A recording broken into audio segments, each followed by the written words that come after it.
Advanced Corporate Accounting, Chapter 4, Liquidation of Companies, Session 44. Bad Luck Company Limited went into liquidation. Its assets realized rupees 1,75,000, excluding the amount realized by sale of securities held by the secured creditors. Following was the position. Share capital 500 shares of rupees 100 each. Secured creditors, securities realized 20,000. Preferential creditors, unsecured creditors, debentures having a floating charge on the assets of the company, liquidation expenses. Liquidator is to be paid a commission of 2% on the amount actually paid to unsecured creditors, including preferential creditors. Prepare liquidator's final statement of account. This is the question given. ಅಲ್ಲಿ debentures amount ಬಂದು 1,25,000.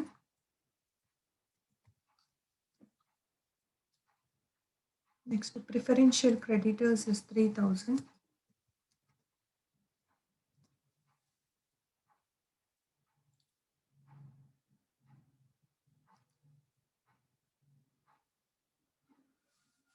Unsecured creditors is 70,000.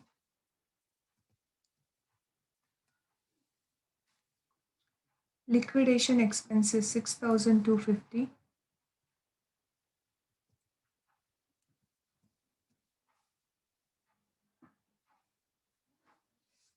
This is the information given. ಈಗ assets realise ನೋಡಿ 1,75,000 ಇದೆ.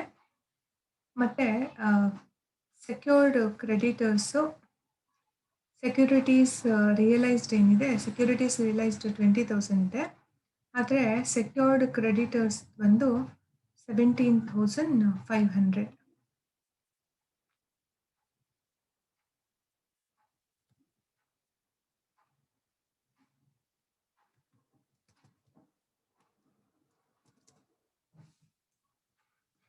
Okay ನೋಡಿ, assets realised 1,75,000. Surplus from secured ಕ್ರೆಡಿಟರ್ಸ್ಗೆ 17,500 ಕೊಡಬೇಕು. But realise ಆಗಿರೋದು 20,000 rupees. ಅವರೇ ರಿಯಲೈಸ್ ಮಾಡ್ಕೊಂಡಿರೋದ್ರಿಂದ ನಾವು ಬರೀ ಸರ್ಪ್ಲಸ್ ಅಮೌಂಟನ್ನು ಅಸೆಟ್ ಸೈಡಲ್ಲಿ ತೋರಿಸ್ತೀವಿ. ಆ್ಯಕ್ಚುಯಲ್ ಅಮೌಂಟನ್ನು ಡೆಬಿಟ್ ಸೈಡಲ್ಲಿ ಪೇಮೆಂಟ್ ಸೈಡಲ್ಲಿ ತೋರಿಸೋ ಅವಶ್ಯಕತೆ ಇರಲ್ಲ.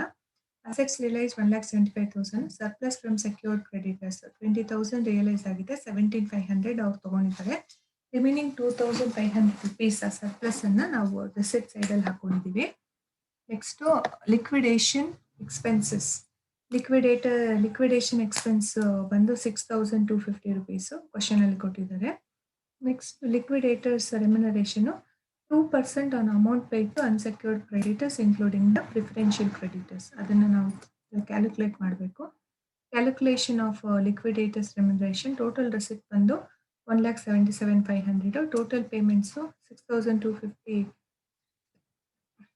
ಇಸ್ ದ ರೆಮ್ಯುನರೇಷನ್ನು. ಮತ್ತು 1,25,000 ಡಿಬೆಂಚರ್ಸ್ಗೆ ಪೇ ಮಾಡಿರೋದು. ಇವೆರಡನ್ನು ಲೆಸ್ ಮಾಡಿದ್ರೆ ಬರುವಂತಹ ಬ್ಯಾಲೆನ್ಸ್ ಬಂದು ಟೋಟಲ್ ಬಂದು 1,31,250. Balance is 46,250 rupees. ಇದ್ರ ಮೇಲೆ 2%. So 2 divided by 102. Total it comes to 907. ನೋಡಿ, total receipt is 1,77,500 less payments 6,250 plus 1,25,000. Total 1,31,250.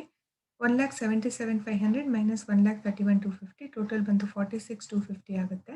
ಆ ಅಮೌಂಟ್ ಮೇಲೆ 2%, 2 ಡಿವೈಡೆಡ್ ಬೈ 102 ಮಾಡಿದಾಗ 907 ಬರುತ್ತೆ. Since securities are held by secured creditors, it is assumed that they have been realized by creditors themselves. Hence, only the surplus has been shown on the receipt side. ಅವರೇ realise ಮಾಡ್ಕೊಂಡಿದ್ದಾರೆ ಅಂತ assume ಮಾಡಿಕೊಂಡು ನಾವು ಅದನ್ನು ತೋರಿಸ್ತಾ ಇಲ್ಲ, ಬರೀ surplus ಅನ್ನು ರೆಸಿಟ್ ಸೈಡಲ್ಲಿ ಕನ್ಸಿಡರ್ ಮಾಡಿದ್ದೀವಿ. Next, Unfortunate Limited went into voluntary liquidation on 1/4/2015, on which date its position was as under. Share capital 2,500 shares of rupees 100 each. Secured loans, land building machinery. Unsecured loans, preferential creditors, assets ಕೊಟ್ಟಿದ್ದಾರೆ. Land building machinery, other fixed assets, stock, debtors, loans, cash, profit and loss account and total. Land building machinery were realized by secured creditors for 60,000. Other fixed assets realized for 20,000. Debtors 10,000. Stock 5,000. Loans were completely bad. Liquidator is to be paid a fixed percentage of 500 plus 1% on the amount paid to unsecured creditors, excluding preferential creditors. Liquidators out of pocket expenses amounted to rupees 500. Company decided to make calls on shares and received in full. Prepare liquidators final statement of account. ಈಗ unfortunate ಲಿಮಿಟೆಡಲ್ಲಿ liquidators final statement of account ನೀವು order ಹಾಕೊಳ್ಳೋದ್ರೆ ನಾವು first cash ಹಾಕೊಳ್ಳೋಣ 2500. Then fixed assets realise ಆಗಿರೋ ಅಂಥದ್ದು 20,000 rupees.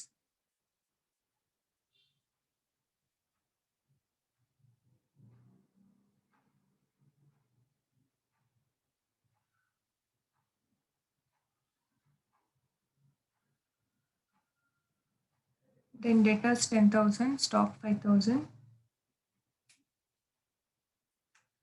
Surplus of securities ಇರೋದು actually 60,000 ಬಂದಿದೆ, 50,000 ಪೇ ಮಾಡಬೇಕು. ಕಾಲ್ಸ್ ಆನ್ ಶೇರ್ಸ್ ಬಂದು 2,500 ಇಂಟು 20.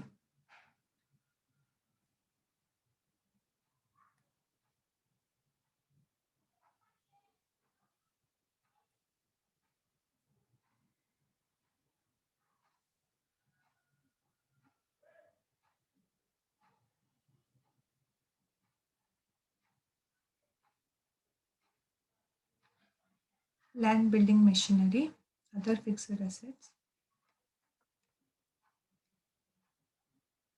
ನೋಡಿ ಇಲ್ಲಿ ಲ್ಯಾಂಡ್, ಬಿಲ್ಡಿಂಗು ಮತ್ತು machinery we realised by secured creditors for rupees 60,000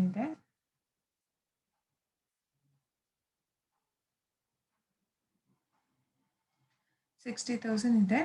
ಅದರಲ್ಲಿ ಅದರ್ ಫಿಕ್ಸ್ಡ್ ಅಸೆಟ್ಸ್ ರಿಯಲೈಸ್ ಆಗಿರುವಂಥದ್ದು 20,000 rupeesಗೆ. ಸೊ 20,000 ಫಿಕ್ಸ್ಡ್ ಅಸೆಟ್ಸ್ ಅಂತ ಹಾಕೊಂಡಿದ್ದೀವಿ ನಾವು. Next debtors 10,000. ಈಗ ಕ್ಯಾಶ್ 2,500 ಇಲ್ಲಿ ಕೊಟ್ಟಿದ್ದಾರೆ ನೋಡಿ, cash 2,500.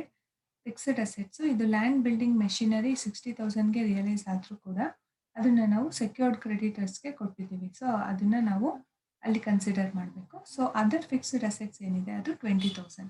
Other fixed assets 20,000, cash 2,500 ಮತ್ತು debtors 10,000, stock 5,000. Loans completely bad ಆಗಿದೆ. ಲಿಕ್ವಿಡೇಟರ್ ಫಿಕ್ಸ್ಡ್ ಕಮಿಷನ್ ಬಂದು 500.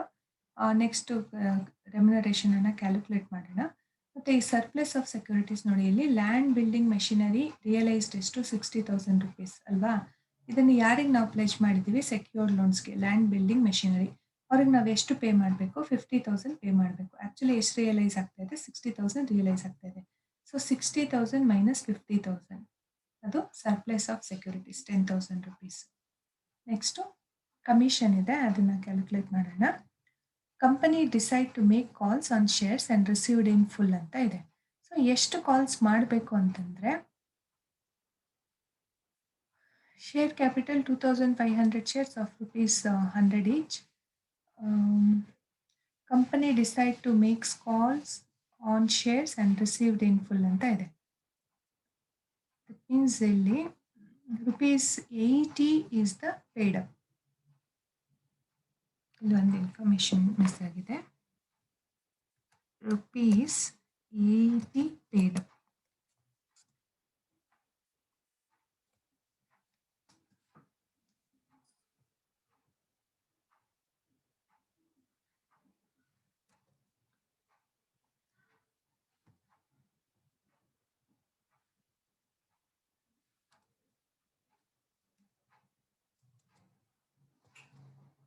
ಇದರಲ್ಲಿ 80 ಪೇಡ್ ಅಂತ ಕನ್ಸಿಡರ್ ಮಾಡ್ತೀನಿ.